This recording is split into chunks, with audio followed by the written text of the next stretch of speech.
Virgo, kamusta kayo? Hope you're all doing well and welcome to 1111 Pinoy Tarot.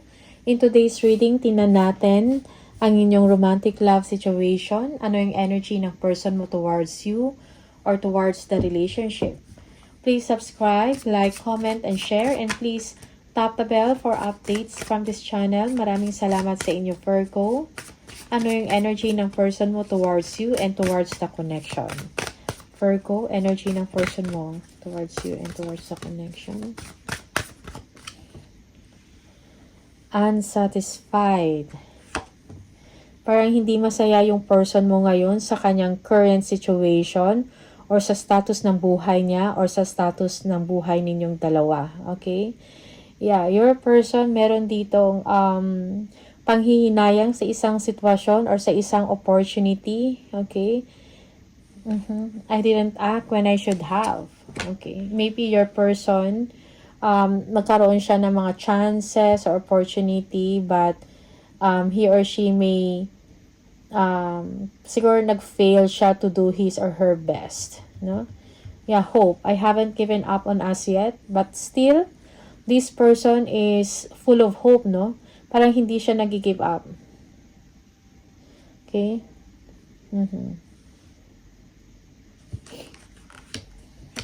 And confusion. I feel unclear about where we stand. Okay? Although this person is sometimes napapaisip siya, no? Kung ano yung pwede niya pang gawin. Okay? Parang confused siya sa status niya ngayon. So, this person needs clear thinking, no? And a clear direction. Kung ano talaga yung path na kailangan niyang gawin. Okay? Yung talagang para sa kanya, para sa inyong dalawa. Okay? But this person, meron siyang high hopes. It's just that sometimes, siguro magulo yung isip niya, no? Or yung utak niya, something like that. Yeah. So, this person also, parang kailangan niya ng confidence sa sarili niya, no? Yeah. Kailangan niya ng clear thinking and also kailangan niya mag-communicate sa inyo, no? Kung ano yung issues, anong problema, no? In the connection or sa relationship. Okay? And kailangan niya mag-open up para makapagbigay ka din ng, you know, your contribution, no? Para sa inyong relationship, no? Makapag-support ka sa kanya, makapag-motivate, something like that. Okay? Tingnan natin.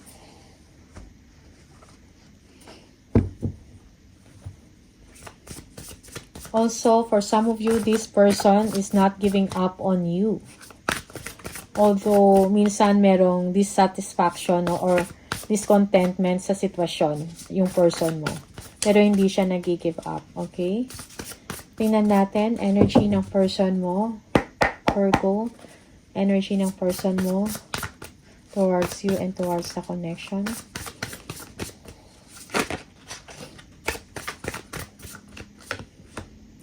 Okay, Ten of Pentacles. Yeah, for some of you, you have a family together, no? Parang siguro you are married to this person, Virgo, at meron na kayong sarili ninyong pamilya. Okay? Yeah, merong discontentment or hindi satisfied yung person mo, Virgo, sa buhay ninyo ngayon or sa status ng family nyo. May kinalaman ito sa financial, no? Sa financial structure ng family mo, ninyong dalawa. Page of Wands, yes, this person is looking for, kumbaga, looking forward siya sa mga susunod, no, sa future niya. Merong sense of, kumbaga, parang merong excitement dito sa part ng person mo. Parang excited siya about the future. Okay? And also, this person is trying to find kung ano pa yung mga opportunity, no, na makapagbigay sa kanya ng hope or ng chance, no, to improve yung financial structure ninyo. Okay? Eight of Swords. Okay, this person is lacking confidence, no? Parang siguro nawawalan siya ng pag-asa. Okay? Pero this mentally, no? Sa isip niya mentally, parang meron pa bang magandang mangyayari sa akin or sa aming dalawa ni Virgo or sa family namin. But then hindi din siya actually nawawalan ng pag-asa. Kumbaga sa isip niya, nawawalan siya ng confidence. Pero yung pag-asa, nandun pa rin siya. Parang hindi pa rin siya bumibitaw, kumbaga.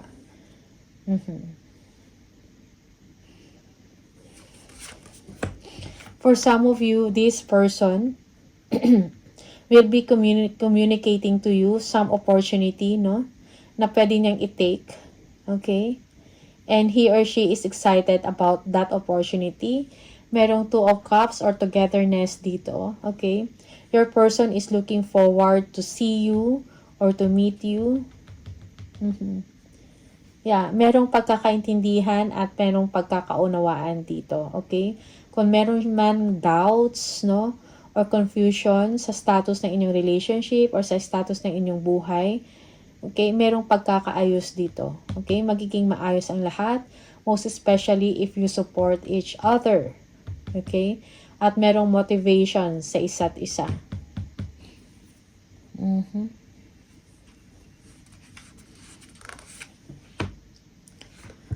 Two of Pentacles, yes. Your person is deciding on something.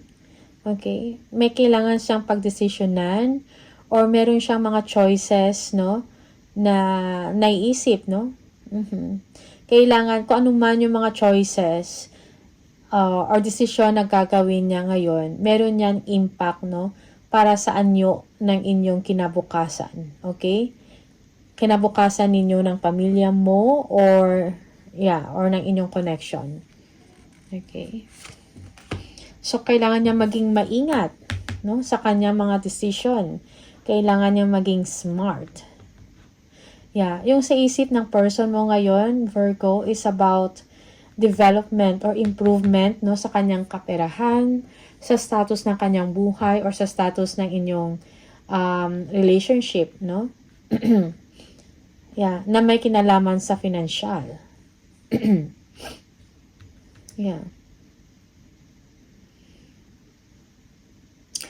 This person also, like kung meron siyang gustong bilhin, or meron siyang gagawin, parang hindi siya basta-basta, hindi siya impulsive. Kumbaga pinag-iisipan niya ng mabuti. Okay? Because he or she doesn't want to waste money or doesn't want to regret later on. Okay?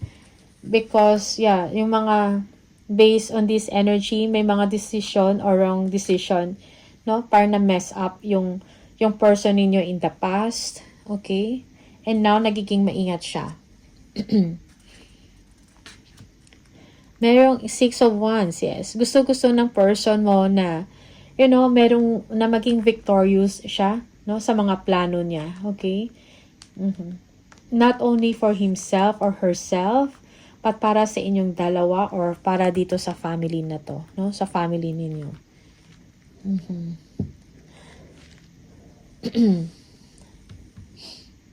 Also, your person is parang gusto niya din kailangan niya rin ng validation, no, sa kanyang ginagawa, no? Validation din sa mga accomplishments niya, something like that. Okay? And parang ito yung gusto niya na support from your side. Okay?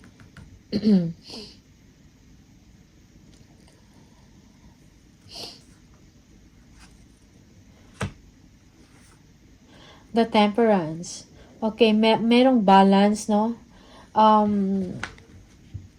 Balance and harmony in the relationship. Meron. Ito yung gustong mangyari ng person mo sa inyong dalawa. Like, kung anong man yung mga challenges na pinagdadaanan ninyo or naharap ninyong dalawa sa inyong relationship or sa inyong connection, gusto ng person mo na parang cool lang or no argumentations, no fighting, okay? Yung merong cooperation, balance, no, and pagkakaintindihan.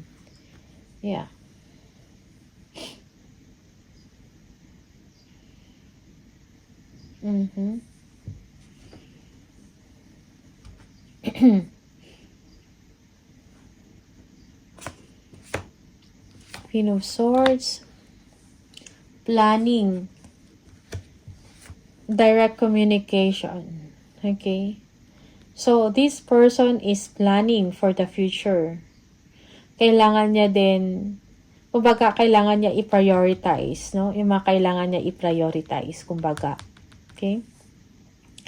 Yung mga unnecessary things, yung mga distractions sa part niya, kailangan niya nang itanggalin yon or i-remove niya sa buhay niya. Okay? Meron siyang plans. Again, about improvement in life, status sa buhay. Okay? Because this person wants to provide for you and for your family. This person wants to protect you and your family. Okay? Family ninyong dalawa. Okay? Yeah.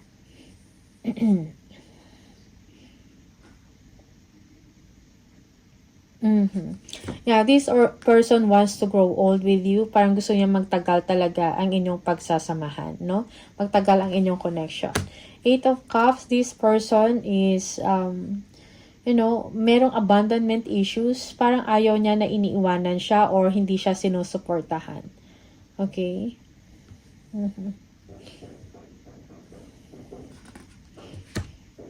Yeah, Justice. Your person is hoping na kung ano man yung nangyari sa inyo ngayon ng mga challenges or issues, hoping siya na merong pagkakaayos, magiging maayos or merong kaliwagan sa inyong sitwasyon. Okay? This person wants to make peace with you kung meron man fighting or arguments na nangyari. And this person wants fairness in the relationship, in the connection. Gusto niya fair. High Priestess. Again, your person, parang meron na siyang mga in mind eh. Parang meron siyang inner knowing that something, na mayroong something mangyayari, na something positive. Okay? Yeah, your person is entering a period of, kumbaga, merong growth, na merong expansion. Meron siyang inner knowing na ganyan. And yun din yung iniisip niya at the same time. But it is not yet revealed to him or her. Parang hindi pa ganun ka-clear. Pero nararamdaman niya na yun, na merong magandang mangyari sa inyong dalawa or sa family ninyo. Okay?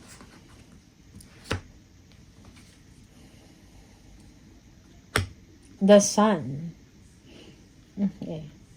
So, this person is thinking about always, no? Anong solusyon? No? Nag-iisip siya ng mga ideas, bright ideas. Okay? Again, about improvement. No? For some of you, this person is, parang para sa kanya, ikaw yung nagbibigay ng pag-asa sa kanya. Okay? Like, kumbaga umaasa din siya, no? Sa inyo. Parang kumukuha din siya ng support at lakas sa inyo. Virgo. Yeah, this person also is looking forward na magkasama kayong dalawa. Okay? Yeah, for some of you, magkalayo kayo ng person nito. Maybe miles away or you are from, parang you're from different country.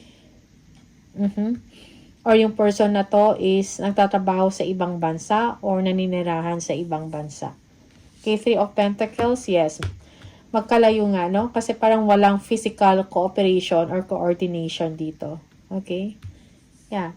And this person, parang gusto niya talaga is yung parang nagtutulungan kayo, dalawa, in one, or towards yung couple goals ninyo or kung ano man yung pangarap ninyong dalawa. Okay? The Devil. Okay, this person has the tendency, no, na parang obsessed siya sa isang sitwasyon na toxic naman, or maybe this person is obsessed about advancement in career or sa trabaho. Okay? Means to the point na minsan nakapag-isip na siya or too much na yung pag-iisip niya ng ganun. Okay? Yeah. Sometimes also this person is toxic or may toxic behavior siya. Something like that. Yeah, because meron dito overthinking eh. Nag-iisip siya ng negative. Again, nag-iisip siya decision, choices, something like that. Okay, planning. You might be dealing with Pisces, Leo, Capricorn, Sagittarius, Libra. Okay.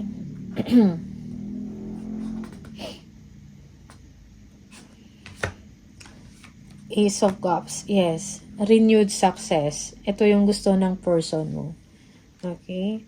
And para sa person mo, ikaw yung great love niya. Kailangan niya din ng support sa inyo. Okay?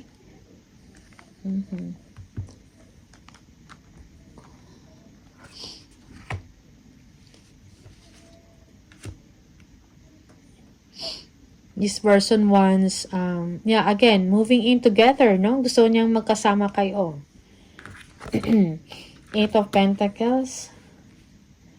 Nag-iisip siya ng mga paraan kung paano, parang sinastadihan niya, pinag-aaralan niya bawat scenario or bawat opportunity na meron siya. Yeah, because this person wants to live a comfortable life also. At ito din yung gusto niyang ibigay sa inyo, Virgo. Okay? He or she is working hard. No? Yeah, working hard. To the point na minsan siya ay kulang sa tulog. No? Eight of Pentacles. Nag-check. Something like that. Merong ganyan. Nag-check, nagre-review. Nagtatrabaho. King of Wands, plan. Kailangan ng plano, no? And kailangan ng leadership niya, Virgo. Okay? And this person is aware, no? Sa kanyang responsibilidad. No? Sa inyo, sa connection ninyo, sa relationship nyo, or sa family nyo. Okay? Four of Cups. This person is missing you. Okay? Again, also, merong missed opportunity din dito. Parang merong regret sa part niya, no? Like, paano na yung past, yung parang merong missing opportunity doon.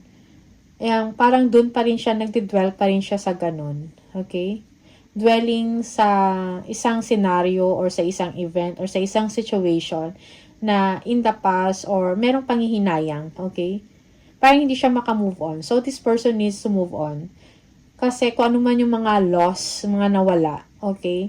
Parang dun pa rin kasi siya nakatuon yung attention niya. And sometimes this person feels lazy. Okay? Parang nagkakaroon siya ng disinterest, no, sa mga bagay-bagay. Because of past experiences, because of disappointments, no. Parang nakakalimutan niya na life needs to move on at merong mga bagong opportunity na in-offer sa kanya. Okay? Four of Cups. Ito, merong opportunity. Parang siguro kailangan niya tingnan to ng pansin or bigyan niya ng attention. Okay? Yung mga yung mga opportunity na available sa paligid niya. Okay? Because he or she keeps on looking on the past. Looking in the past. No? Okay? Tingnan natin.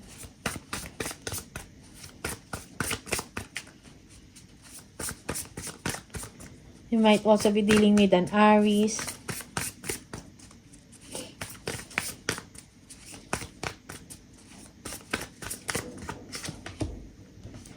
The Hermit. Okay? Yeah. So, again, merong panghihinayang sa part ng person na to. Okay? And nag-iisip din siya ng mga paraan. For some of you, okay, this is you, Virgo. Like, also, meron ding panghihinayang sa part mo. Parang nalulungkot ka. Merong hindi ka satisfied sa inyong sitwasyon. Nag-iisip ka, no? How to improve your life further. Okay? Yeah. Nag-iisip ka ng paraan. Meron kang introspection, pagsisiyasat about sa sarili mo and about sa sitwasyon. Okay? Introspection na tinatawag. No? You are finding ways or solution, no, sa problema mo.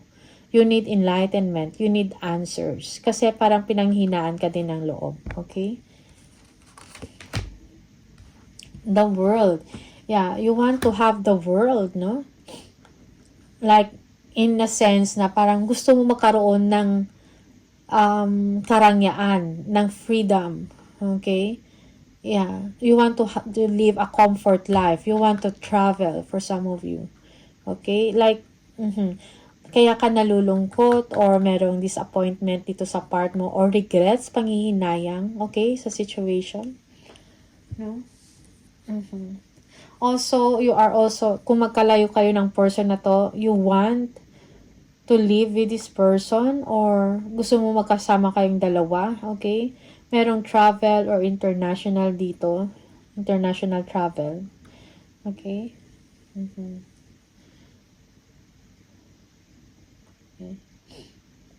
Yeah. So, Virgo, basically, kung yung person mo is ganito, ikaw ganun din. Parang, nag-iisip ka din ng kasagutan, no? Na solusyon sa inyong sitwasyon right now. Okay? And gusto mo magkaroon ng alignment, no? With your person.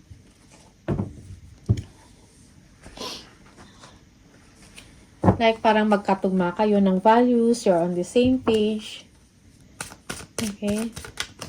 Living together, moving in together, magkaroon ng adventure, magkaroon ng fun together. Okay? So, depende sa inyong sitwasyon. Just take what resonates for you and leave the rest yung mga hindi para sa'yo. Okay? Sometimes, reverse yung role. I feel you even though we are apart. Yeah. So, parang it's like may confirmation, majority of you guys, parang magkalayo or hindi kayo magkasama. Okay? Kahit na malayo kayo, nararamdaman nyo pa rin ang isa't isa. Your person is missing you. Also, ikaw, ganun din. I remember every detail of that day. Okay?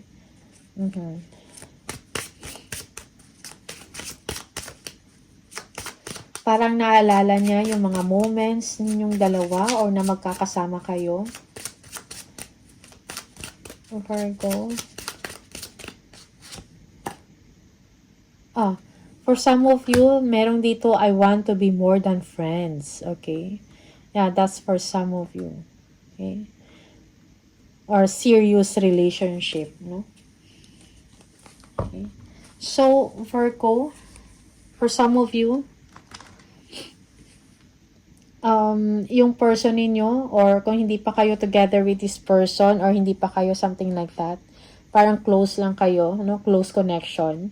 This person wants, parang gusto niya more than friends, no? Ang inyong relationship. Okay? So, that's why meron ditong pag-iisip din and being together, no? Yeah. Okay. Mahal ka ng person na to, mayroon siyang gusto sa inyo, big time. Okay? So, Virgo, these are the messages for you. Maraming salamat and see you on the next video. Bye!